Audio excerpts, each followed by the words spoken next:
Brothers and sisters, friends of Salam Media and the Aafia Foundation in the United States and around the world, I want to welcome you to this week's edition of a conversation with El-Hajj Malik El-Shabazz. I'm pleased to be your host, coming to you once again through the Salam Media platform out of Johannesburg, South Africa. Salam Media is an online portal for humanitarian journalism. We don't just report the news, we advise you on what you can do about it. Our topic for today is a very special topic. For here in the United States of America, we are experiencing today, July 4th, 2021, possibly the most important holiday in the American social political system. And our topic for today, in concert with the importance of this day, is what to the slave is the 4th of July, a 21st century dialogue.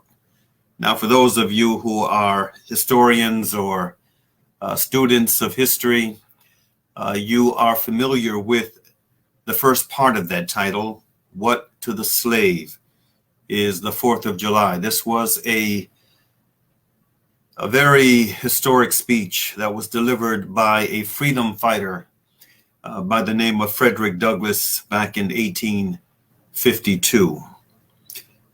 For today's conversation, we have three very special return guests. Amir Abdel Ali, a leader in Oakland, California. Muhammad Bashir, a retired lawyer, businessman, and thought leader based here in the Washington, D.C. area. And Brother Baron Jamaal Musa, a Khatib, a thought leader and chairman of the board for the Aafia Foundation.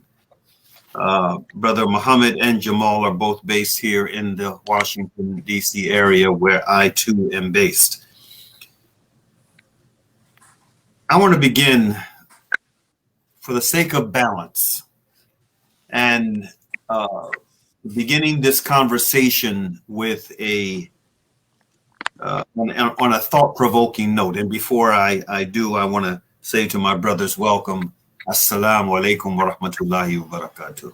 Wa alaikum assalam wa rahmatullahi wa barakatuh. Okay, we're going to begin this on a hot note. I received a message from one of my Facebook friends. I was one of a number of his Facebook friends that received this message, and it comes from a prominent personality, a prominent thought leader who is non-Muslim and who clearly is someone who believes in the promise and much of the symbols of America and Americanism. Again, out of respect, both for those who hold this view and for the sake of balance, and as a way of igniting the conversation on a thought-provoking note, I want to share with you the message that I received. Have you ever wondered what happened to the 56 men who signed the Declaration of Independence? Their story.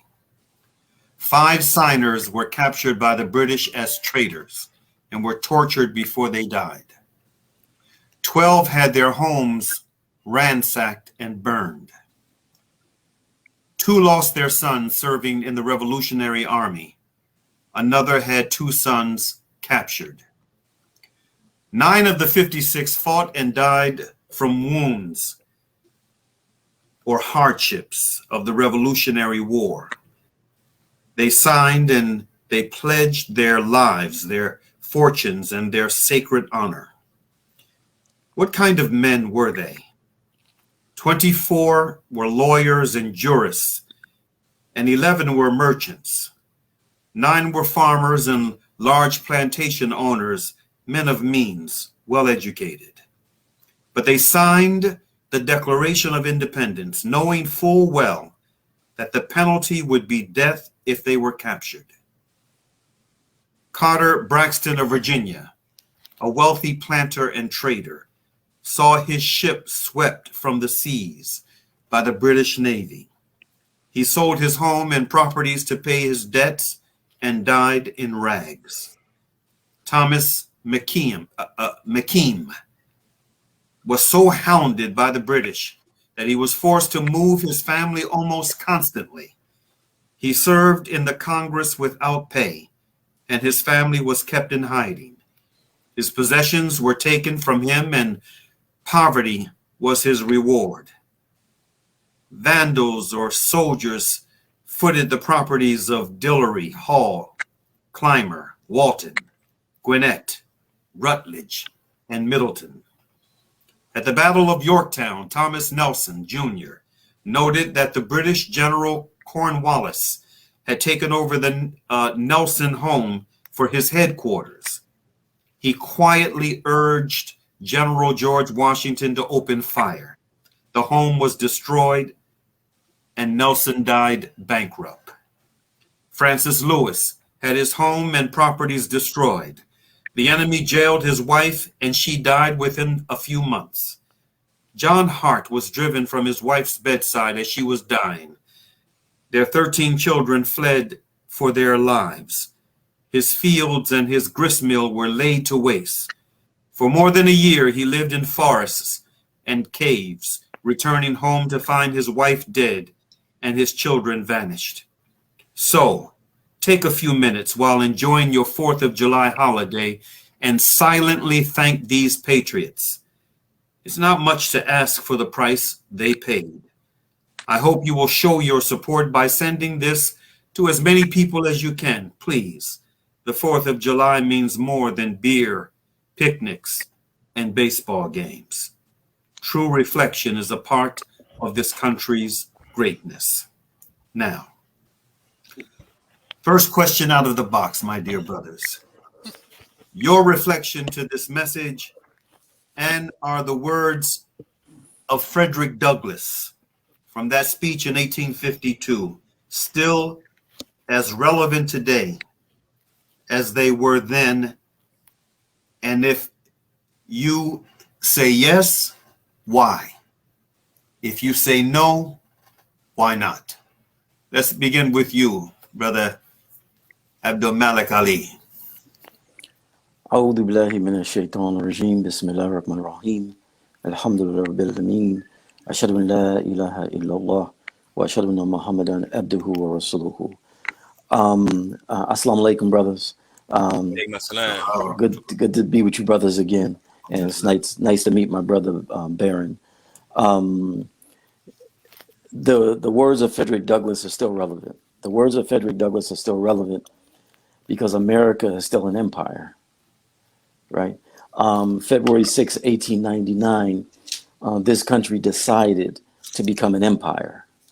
And the first justification for becoming an empire was white supremacy, that they had to fulfill what Kipling said was the white man's burden and civilize these dark-skinned people.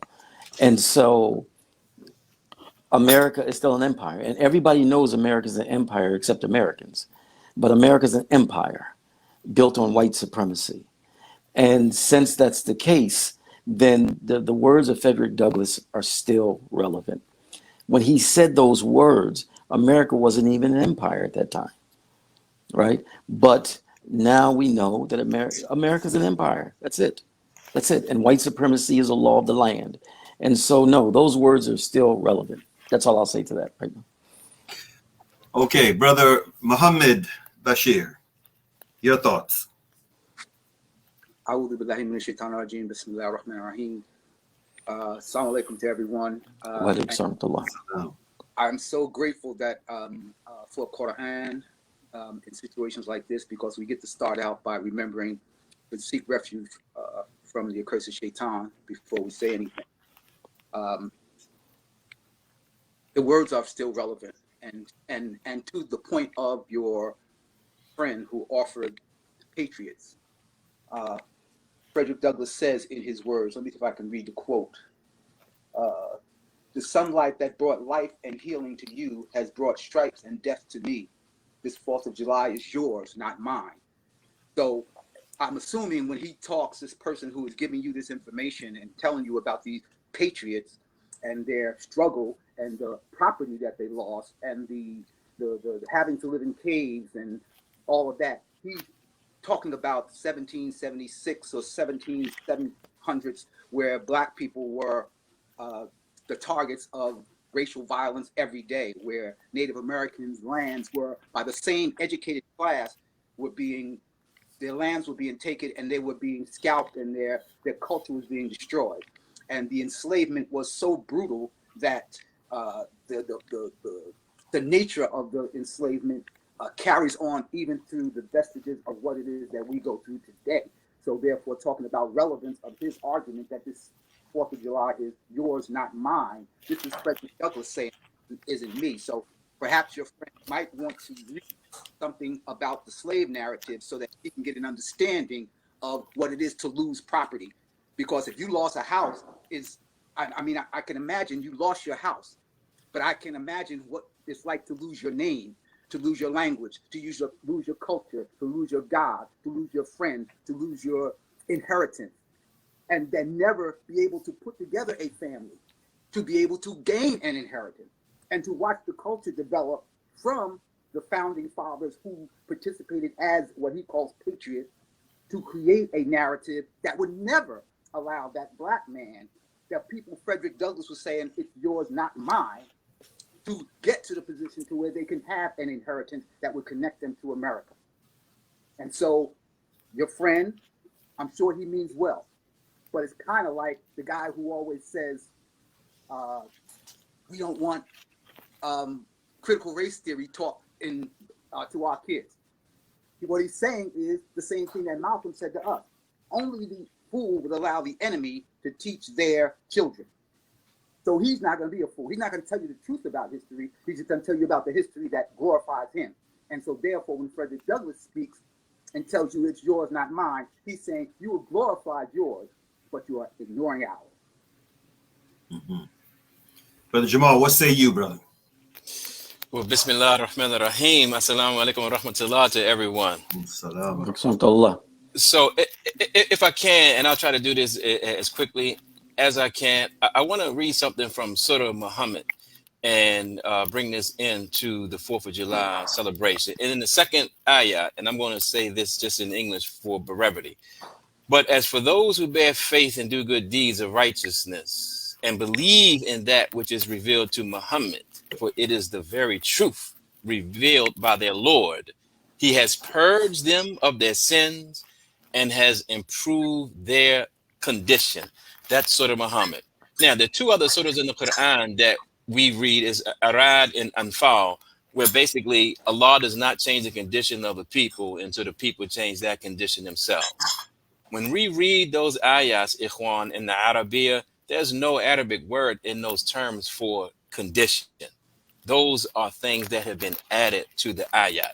In Surah Muhammad, the last word, ba'allahum, is the Arabic word for condition, but which also means mind. So when your mind is changed, that is when your condition is changed. So on the 4th of July, notice this, and the brother put it in the piece. He talked about the surrender of Cornwallis at Yorktown. July 4th, 1776 was not when the battle was won. July 4th, 1776 is a celebration of when these people declared to the world what was in their minds. And so to answer the question, is the 4th of July relevant? And the words of Frederick Douglass relevant? Wallahi, they're relevant as they are markers of time. But now what we must do as Muslims is look back on that with a critical critique of what those words mean today. And we cannot be stuck in time, because the two statements that you read, Brother Salah Khan, they're contradictions in time.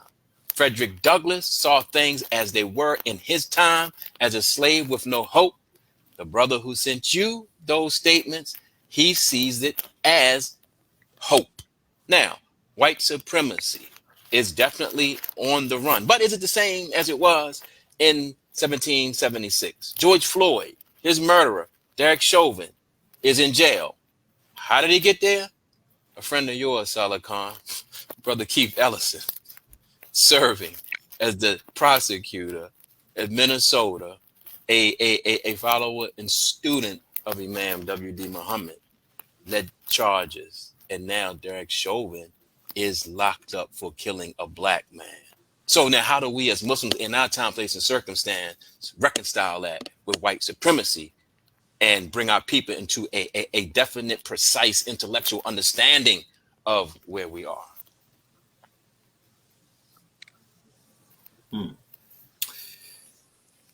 Nicole Hannah-Jones, who has come under, she's been the focus of a lot of attention over the past few weeks. In fact, if I understand correctly, the controversy that revolved around her over the issue of tenure at one of the universities has been settled, and they have offered her tenure. I don't know if as a result of all of the controversy, she has formally accepted, or she is still in that consideration mode, but they, under pressure, ended up offering her full tenure.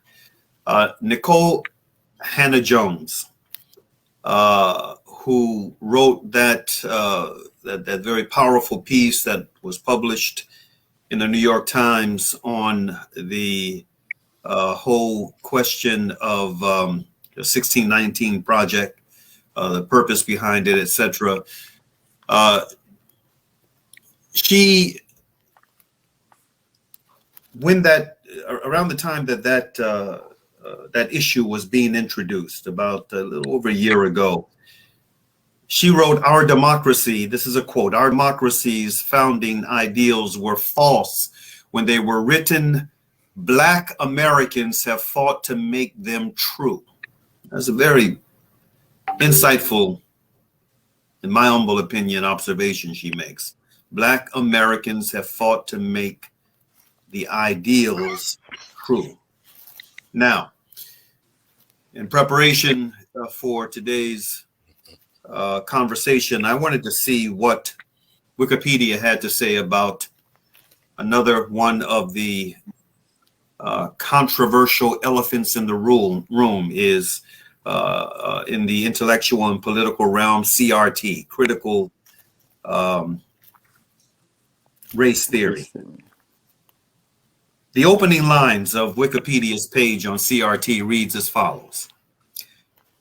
Quote, critical race theory is a body of legal scholarship and an academic movement of civil rights scholars and activists in the United States that seeks to critically examine U.S. law as it intersects with issues of race in the U.S. and to challenge mainstream American liberal approaches to racial justice. Now, this caught me by surprise. To challenge liberal approaches, because I've been under the impression that it was primarily designed to challenge the conservative or neoconservative explanation of history. But according to this, liberal approaches to racial justice. Goes on to say CRT examines social, cultural, and legal issues primarily as they relate to race and racism in the United States. Now, brothers, what are your thoughts on this definition that Wikipedia presents us with, and what are your thoughts on critical race theory in general? Let's go back to you, Brother Amir, Malik Ali.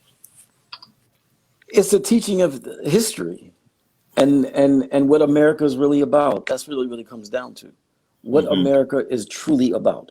What is America's real history? There's a tendency in America, of course, to honor some very dishonorable people. That's the norm. But Yes. What is the real history of what's going on in America? To me, that's critical race theory. They always come up, these new terms, but that's critical race, the teaching of true history. of what America truly is and what America is really about. So instead of white folks really being willing to go toe to toe with their past and with their present, so on and so forth, they're both connected. They want to try to keep people from even talking about it. Don't even discuss it. It's not about a liberal thing or a non-liberal thing. It's about the history of America. You know what I'm saying? And that history of America is rooted in genocide and enslavement. And that's the reality of it. And so rather than do a whole whitewashing of what this country is truly about, and let me say real quick here that in America, one of the major weapons of social control are illusions. They get people to believe in illusions, and in believing in illusions, they're able to control the people. Well, one of the illusions, of course, is the whitewashing of American history. So this whole critical race theory, to me, has to do with dealing with the true history of America. That's it. Mhm. Brother Muhammad.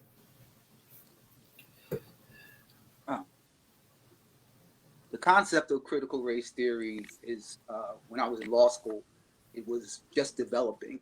I believe it was a scholar by the name of Derek Bell, another one by the name of Billy Crenshaw. What they were doing in the legal field was examining, looking behind the law. It did start as a legal theory at that. The vast majority of the law, the vast majority of the policy-making decisions that come directly through the law come from the institution of racism and white supremacy. And so it became a theory that would critique law, policy, etc., through looking at race as being the prime mover, and whether or not it existed there from the beginning, that race was a precipitator toward all the actions that are taken within the law. It is now morphed into a explanation or a discussion of history in and of itself. And as I said earlier, the resistance to it is directly related to the argument that we should have adopted long ago, and that is never let your enemy educate your children. So therefore, they have to resist anything called critical race theory as it is now morphed into. But let me just take you back to something that to help you understand the liberal aspect of it. The concept of law is a body of work that has permeated the United States. Let's just go back to the Declaration of Independence. The Declaration of Independence has within its article where it literally calls Native American savages. The Constitution literally goes back to intentionally eliminating the presence of so-called Black people, African enslaved people from the discussion as to whether or not they were actually considered citizens, and it permeates even to this day. And so therefore, when you're tracing the law to determine whether or not it's impacted by racism, white supremacy, that's what critical race theory was intended to be. It has now morphed into a discussion of history in and of itself, and the resistance is always going to be. We are not going to tell our kids the true history of America. This is white America now, the conservative white America. Liberal white America was the one that was out there telling you that the system works, that the Constitution is the supreme law of the land, and that the people who wrote the Constitution were your founding fathers, and they were noble men, etc. That's what the concept of liberalization of the law was. Now you see these conservatives have shown their ugly face, and now are making sure that the concept of being able to explain law, policy, etc., and using race as the principal paradigm, the principal focal point, they are making sure, are going to do everything they can to make sure that that never gets to the point of being part and parcel of true American history. How do you explain to your children?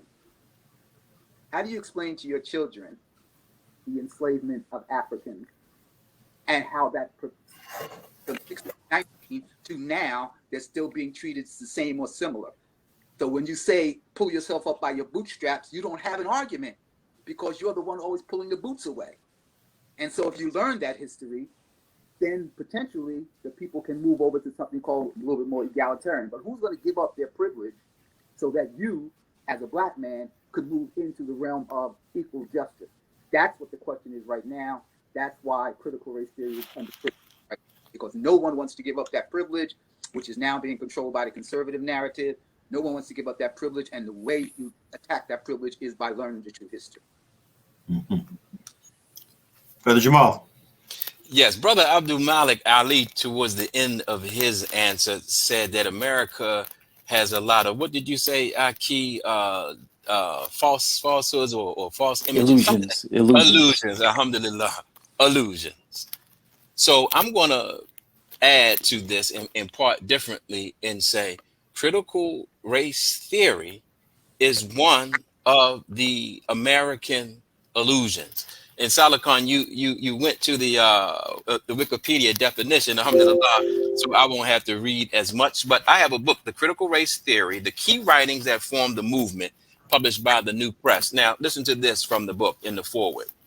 The alternative course, and I must say what that's about right now. Brother Muhammad mentioned Derek Bell. Derek Bell was a black scholar, a lawyer who was on the forefront of what actually became critical race theory.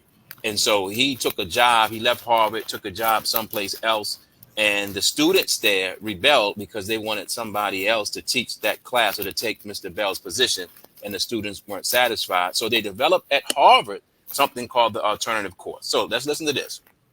The alternative course was in many ways the first institutionalized expression of critical race theory. With the aid of outside funding and sympathetic Harvard teachers, now this is in parentheses, many of them white critics who provided encouragement, strategic advice, and independent study credit to enable students to attend the classes. The course brought together a critical mass of scholars and students and focused on the need to develop an alternative account of racial power and its relation to law and anti-discrimination reform. Now, this critical race theory is something that was developed in Harvard and then took off in the ivory towers of the Ivy League schools. Now, what is that telling us? White people, they admit, sympathetic whites, supported this movement. So now we ask ourselves, were these sympathetic whites anti-American? Were they striking out against white supremacy? Were they out to eliminate America's imperialism?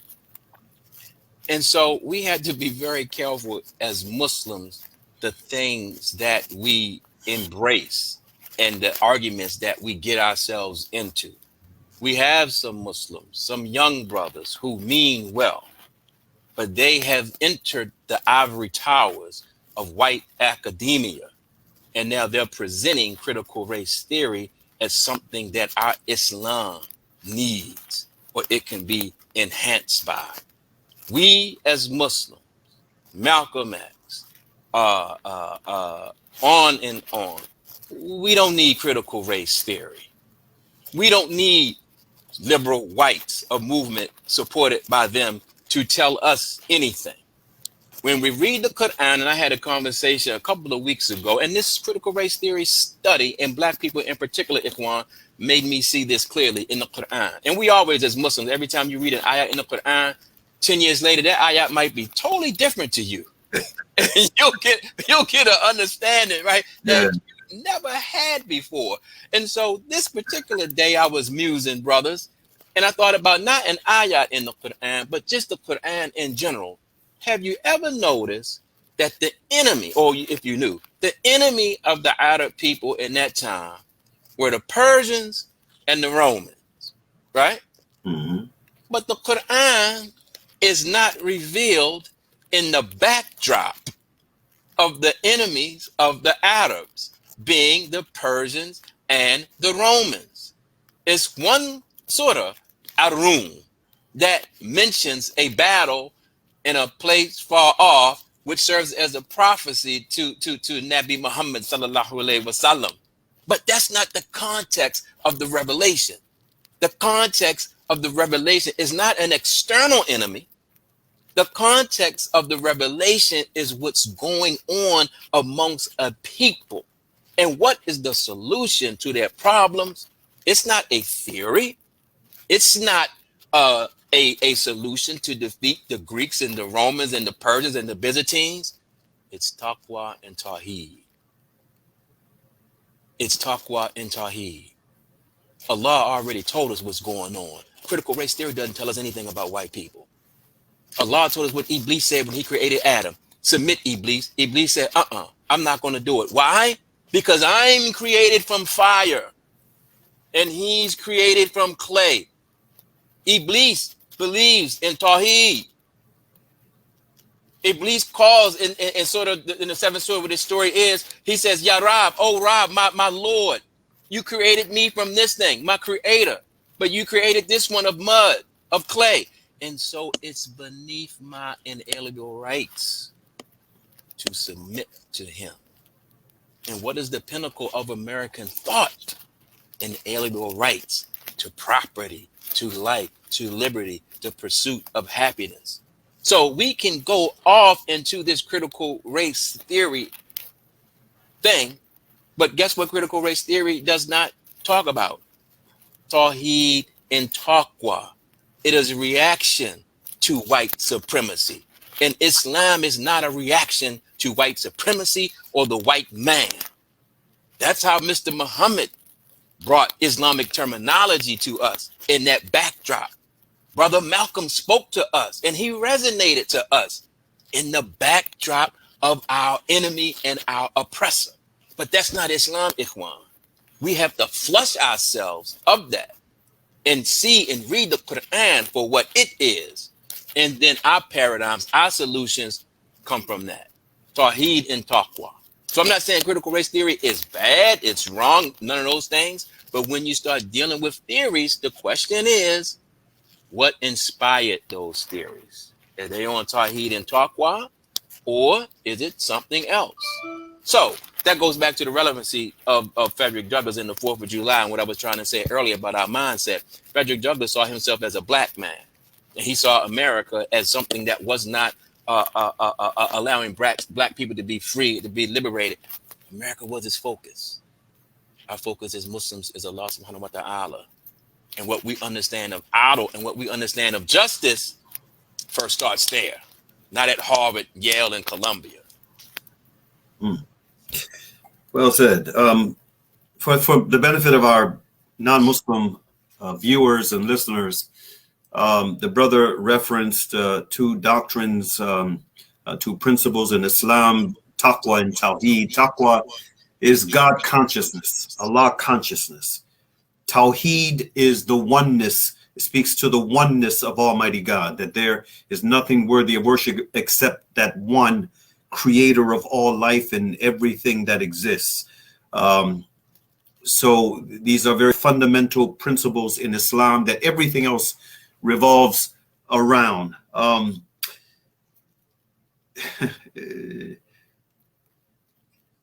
Thomas Jefferson, go ahead. No, I was going to say, Salakan, in the pregnant pause there. See, critical race theory and even other theories, they know it's like a car's engine, right? The makers of cars know that the engine consists of internal combustion. So that engine won't blow up. You got to have an exhaust system so that thing can keep going down the road. So critical race theory and some of these other liberal, things, it's the same similar thing. People in America know this thing can blow up as a powder keg.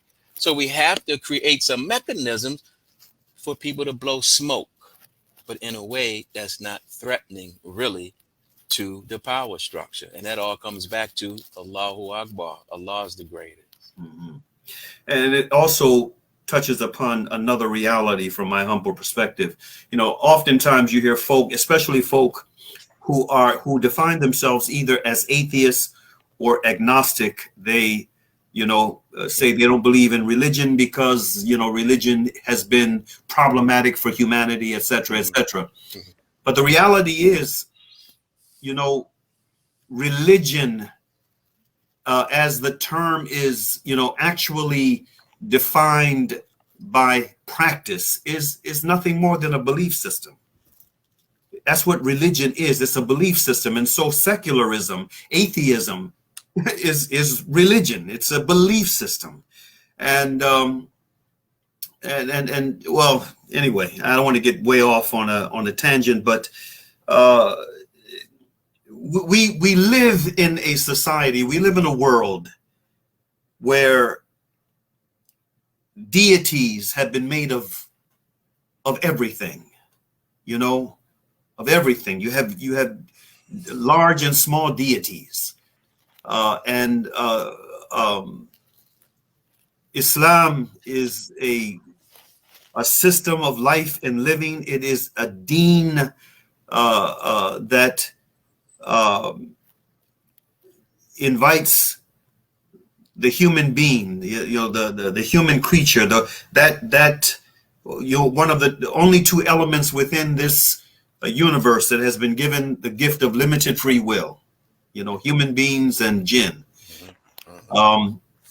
with the ability to exercise that gift of limited free will in a way that will elevate the human being and not degrade it. So these issues of Taqwa and Tawhid, I hope that our non-Muslim brothers and sisters and friends and our Muslim brothers and sisters and friends who are not really connected knowledge-wise to the foundations of their faith, their declared faith, that they will take this issue, they will look into this issue and really take it to heart, because it is at the crux of what ails us as a people, both here and abroad. And the answer, or the correct response to this, will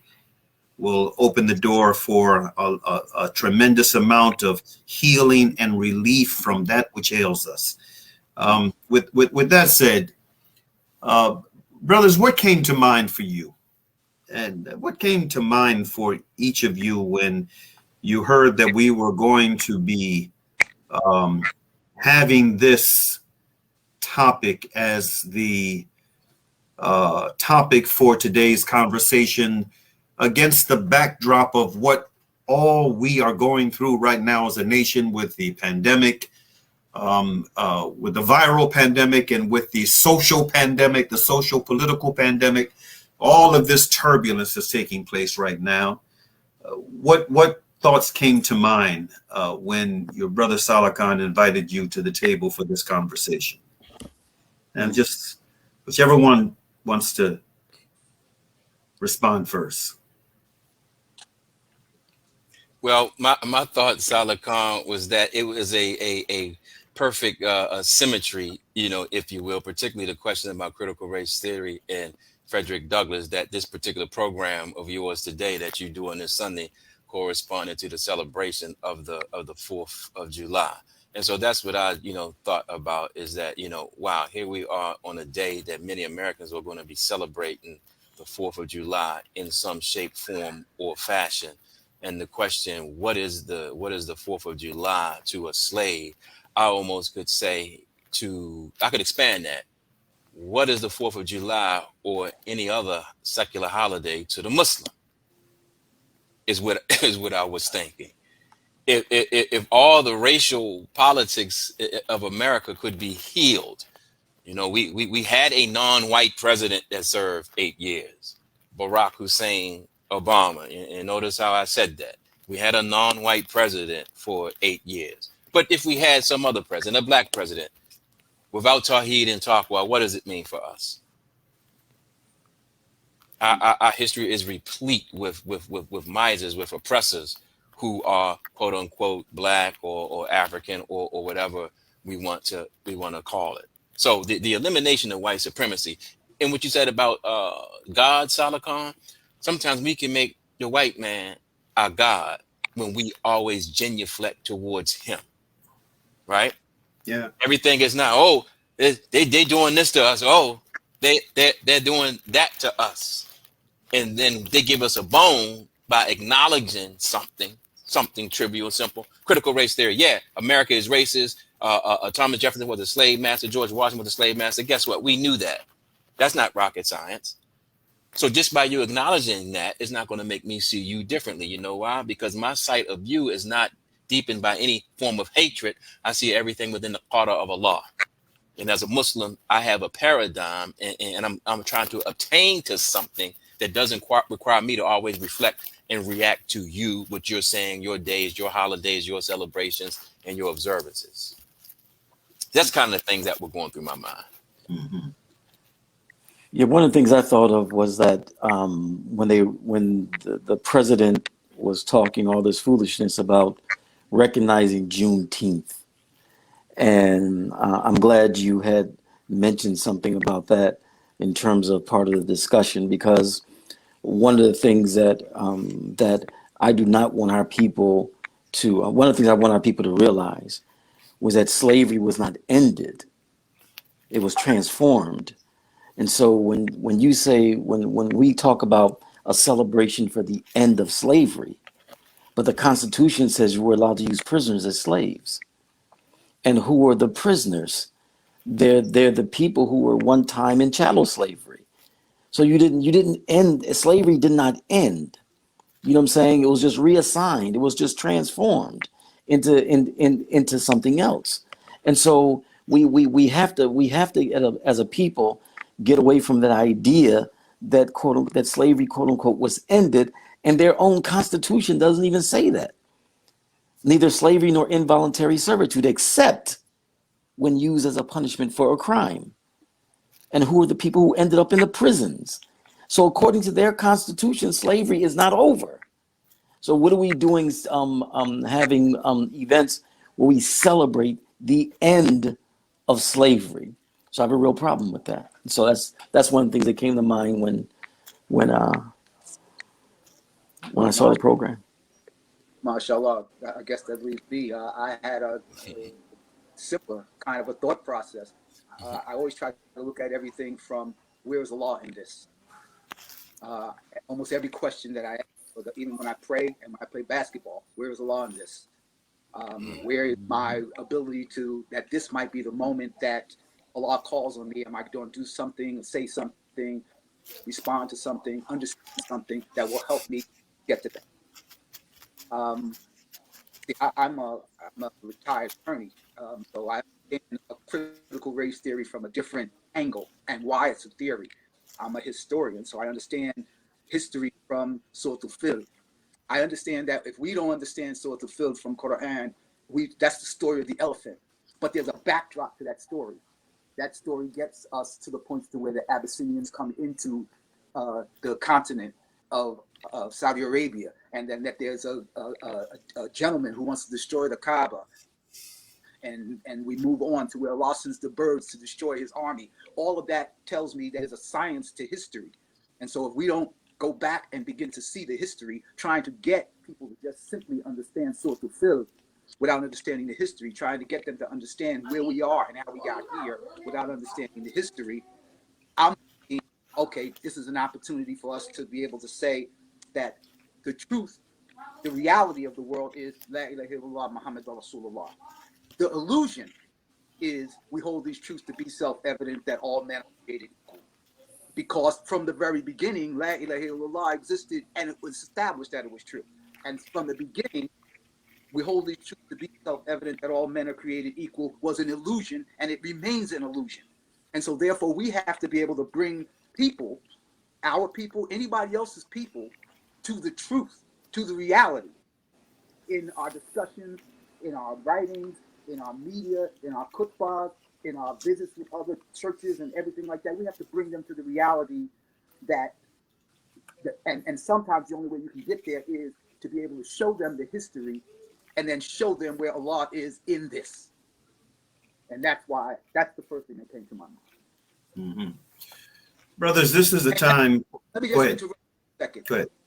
1522, the Spanish, who were also colonizers, eliminated importing Muslims.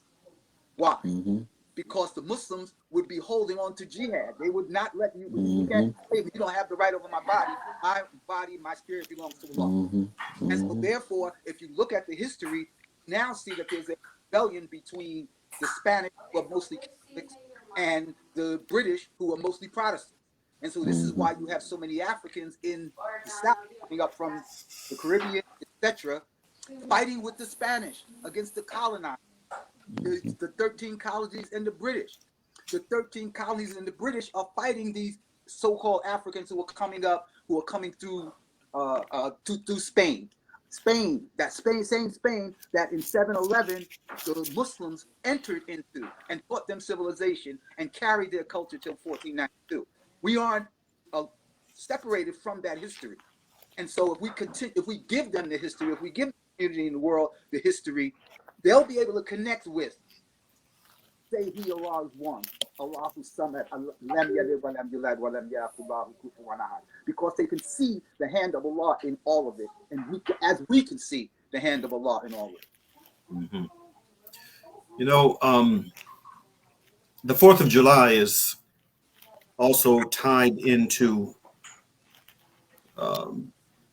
militarism and America's military might, and you know, saluting soldiers and you know, celebrating empire, the militaristic side of empire. This is part and parcel of America's Independence Day celebration.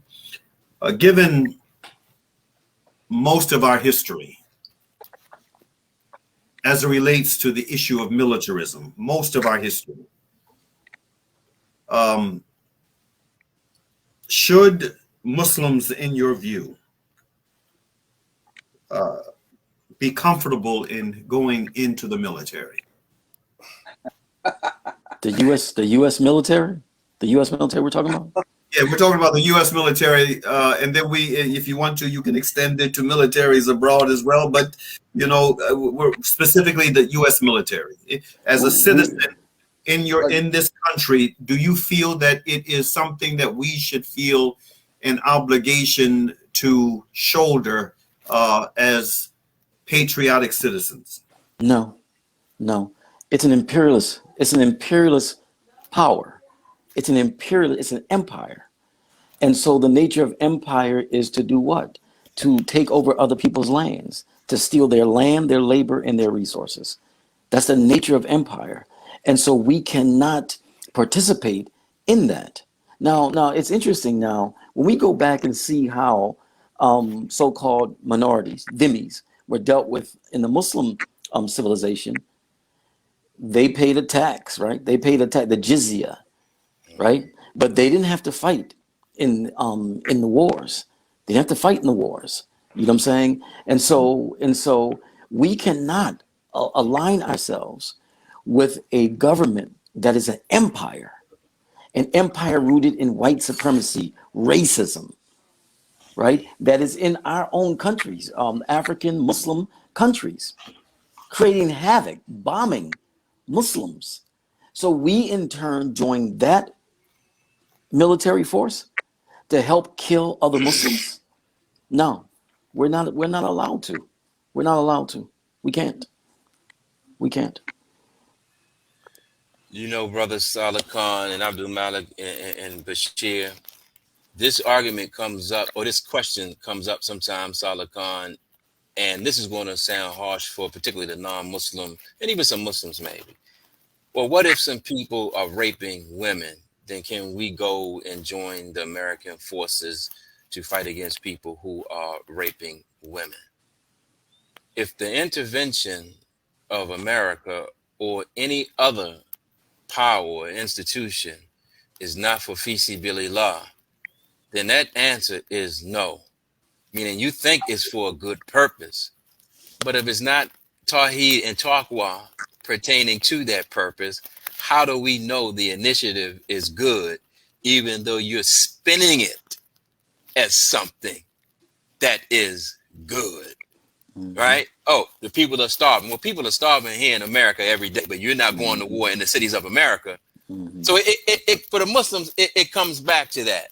Tawhid and Taqwa. And I hope that doesn't sound crazy. Oh, you know, women are being raped or whatever. If anything, and I heard many lectures of Imam Muhammad on this, if anything, we need to have our own leaders investigating. And so if America is endeavoring against the people and say, okay, Let us have our own troops, our own units, and we'll do things under our own command, but not under yours. There you But go. not under yours. Right. If you find something valid. Because usually the ones who are usually doing the raping are the American soldiers. Yeah. In that type of scenario, you know, they're raping their own women in the U.S. military. 1/3 of women in the U.S. military have been That's right. sexually assaulted by American soldiers. Why? right. Because they're the bad guys. That's how the bad guys act. You know what I'm saying? So these are not the good guys. Look at their actions. The American military are not the good guys, and you can see it in their actions. I'm sorry. Go ahead, Brother Bashir. Let me take you back to Frederick Douglass. He says, "Go around the world and you will say with me that for revolting barbarity and shameless hypocrisy, America reigns without the right." Thank you. Thank you. That takes me back to my previous comment. Do we think that Allah placed us here as Muslims indigenous to this land by accident? Are we supposed to, like, those who join the destruction? Are we supposed to be the people who lead the people out of it? Did Allah raise Musa in the house of Pharaoh so that he could just send a stranger to Pharaoh, or he could speak truth to the people who were here who understood the Pharaoh? Who understands Pharaoh better than us? We understand it. So now, look, when you ask that question about the military, bro, I got 5 brothers who went to the military and 3 uncles. All right? But the point is, we are the community that Allah says we're the best community created for mankind because of 3 things. 1, we encourage what is right, we forbid what is wrong, and we believe in Allah. Those 3 things we have to be the people who encourage what is right. And so therefore, what do we do when we join the military and we see what Chelsea Manning exposed, what WikiLeaks exposed, gunning down people, innocent people in the street, killing off entire families? What do we do when we're in the military and we see that happening? We're complaining right now as a community that we see black kids being shot on the street by cops and nobody does anything but take a picture of it. What do we do as a community if we see that going on? We have to stand for what is right, forbid what is wrong, and trust in Allah. So can you imagine being in a scenario where you now in Libya and Gaddafi is being dragged out, regardless of what you think about Gaddafi, and you know that it's being done for imperialist purposes, not because it's the right thing to do? What do you do? And so therefore, I read a hadith, Allah forgive me, I'm paraphrasing it, but if you participate in a just thing, you get the benefit of that justice. Yeah. But if you participate in an evil, regardless of the level that you participate on, you inherit some of that evil. You get a share of that. That's right. When people begin to understand that that's who we are as a people, then they know that we can't stand with evil. So they say the Muslims aren't going to stand for that. But that was the Muslims that I grew up under. We're not going to stand for that. We're not going to stand for drug dealers on our corner. Sorry, bro, we can't participate in that. And therefore, we can't allow it, because as long as it's there, it's going to be something we participate in. Now, I understand the American government, and we pay our taxes, and we do all those kind of things, and people can say, well, you do that each and every day. But we pray like heaven that Allah protect our money from the evils that come with the man, and we protect that everything that we participate in America, that we contribute to, we pray that Allah grant us the good of it and protect us from the evil of it. But we don't jump.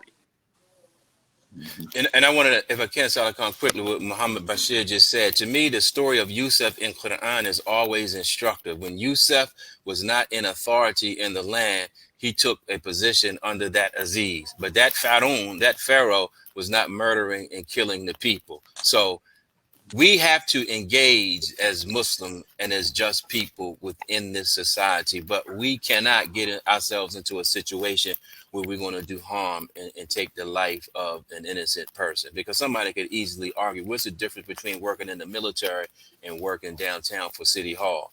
Both of them are part of American institutions. And so I don't want to suggest that any of us are saying, hey, as Muslims, you can't engage in society.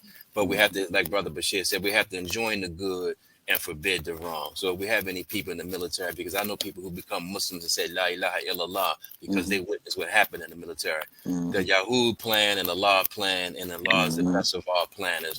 Just do not do anything that's going to be counted against your soul when you return to your Lord in any American institution, no matter which one. Absolutely. And on that note, it's interesting. For the longest time, for me, every time I hear that the expression "thank you for your service," when you encounter, when you see folks encountering folks in uniform, or someone is introduced as retired from the military at a public event, thank you for your service.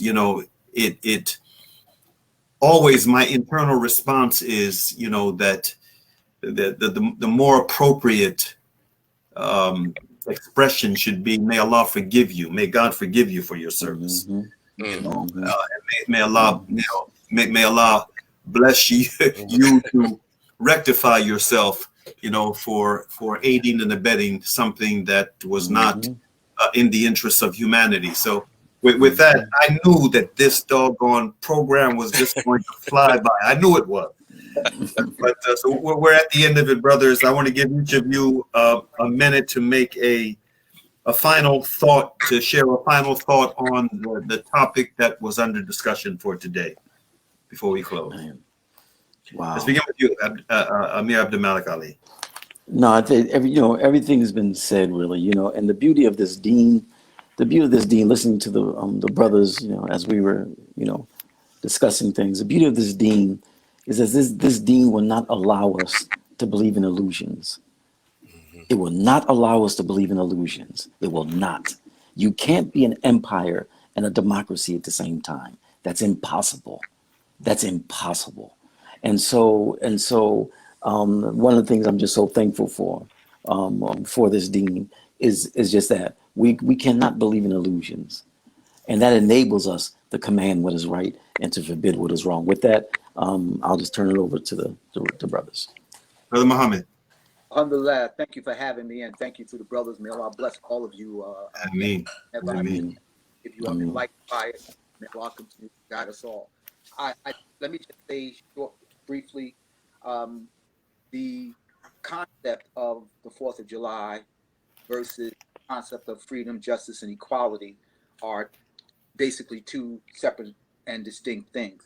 We as a community, especially as Muslims, as believers, as leaders, knowing that we have the code, the blueprint that Allah left for the world, we should be out in the forefront of every one of these discussions as to how it is that you overcome your past, how it is that you rise above the distorted histories.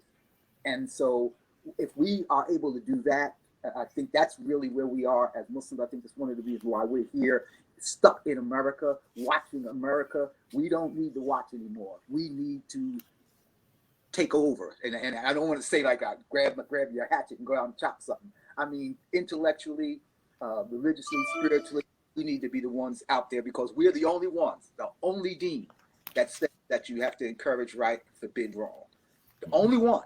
And we're the only ones who pray 5 times a day as mandatory. We're the only ones with the rituals that suggest that this is what leads to genuine respect and genuine freedom for all people, and the history of the world demonstrates that. From the peninsula of Saudi Arabia to North Africa to Europe, the Muslims moving into Europe, and now the Muslims are here.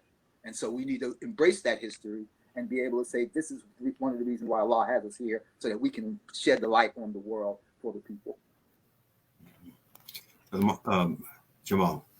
So I would say to the listeners and even to the Muslims, the 4th of July, what is it to a slave? Is Frederick Douglass' speech still relevant? Frederick Douglass's speech was really rooted in the paradigm of, let's say, an African or a Black man wanting better accommodations and recognition from slave masters, from Europeans, from white supremacists. Alhamdulillah Rabbil Alameen for that, but to the Muslims, that is not relevant. What's more relevant to us, to Muslims, is where are we now, 200 plus years removed from the 4th of July, in terms of America encroaching upon Taqwa and Tawhid. And so no matter how you slice it, brothers and sisters, particularly those who, the ilk who sent the that thing to you, Salah Khan, about celebrating, America is a secular democracy. For those who say La ilaha illallah, you believe in a creator of the heavens and the universe, you believe in your return to that creator, there's not too much things you're going to be able to celebrate in a society, no matter the opulence that you may enjoy, when it denies the meeting with your Lord. Alhamdulillah. Okay, on that note, I want to thank all three of you brothers. Much respect, and alhamdulillah, that's the reason why we repeatedly have you all back for these thought-provoking conversations. Until the next one, I want to wish you all the salam, you and your families, and may Allah Ta'ala continue to bless you to grow and to share the way that you did this afternoon. I want to say to our viewers and our listeners in South Africa, in the United States, and in different parts of the world, especially our viewers and listeners here in the United States, and especially those of us who kind of wear the flag on our chests, so we carry it, we have it, especially on a day like today, on our front stoop, and or connected to the antenna of our vehicles, or we might be participating in a parade here and there, and we're looking forward to the fireworks tonight.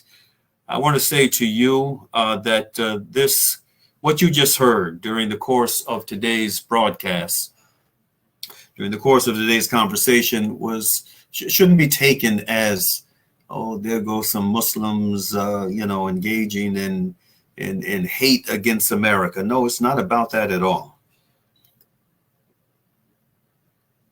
I was born and raised in this country. The roots of my family go generations deep in the soil of this land, as do the brothers who were with us today as guests. I love this country, but loving your country is not being blind to everything and anything your country does. Loving your country, the best kind of love for country, is the love that propels you to want to do everything within your power to help your country live up to the better part of itself. The former U.S.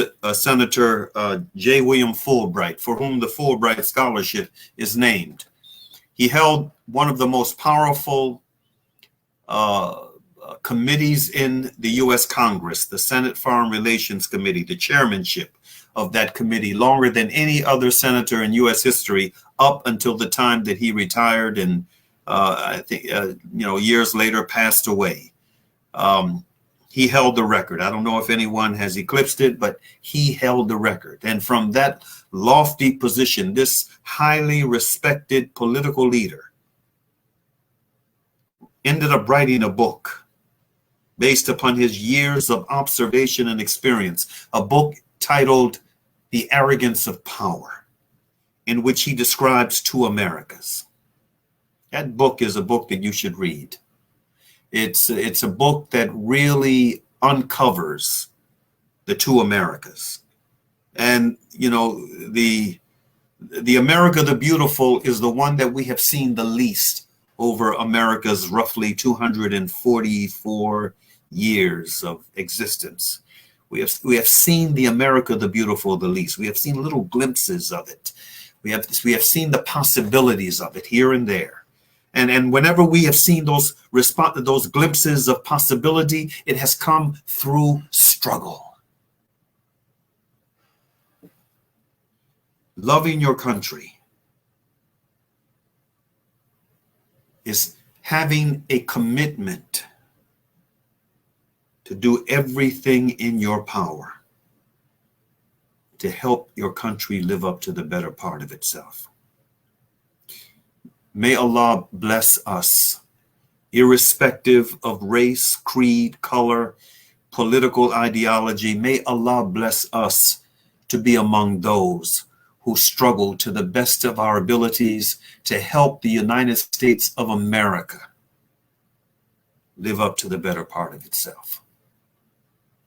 With that said, Bismillahir Rahmanir Rahim, wal asr, innal insana lafi kusr, illa alladhina amanu tawasaw bil haqq wa tawasaw bis sabr. Which means, in the name of Allah, the Beneficent, the Merciful, by the token of time through the ages, verily humanity is in loss, except those who believe and do good, and exhort one another to truth, and exhort one another to patiently persevere in the pursuit of that truth and justice for all. Peace be unto you. Assalamu alaikum.